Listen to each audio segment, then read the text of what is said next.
How to add a radio button in Figma. In this video, I'll show you how to create a radio button in Figma, perfect for forms, surveys, and UI designs. Let's get started.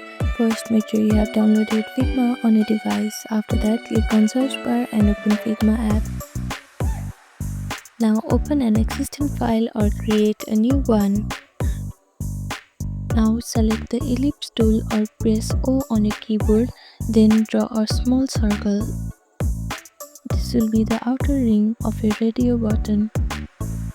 Remove the fill and add a stroke to make it a hollow circle. You can change the color and thickness in the right hand panel. Now draw a smaller filled circle inside the outer one. This shows the radio button is selected. You can hide this layer when the button is unselected. Select both the circle and use the alignment tools to center them perfectly.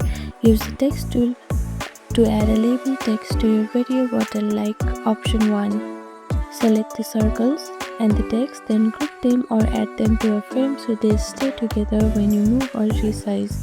And that's it. This is how you add a button in Figma. Thank you for watching this video. Please do not forget to like, share and subscribe to our channel, and comment down below if you have any other queries. Thank you.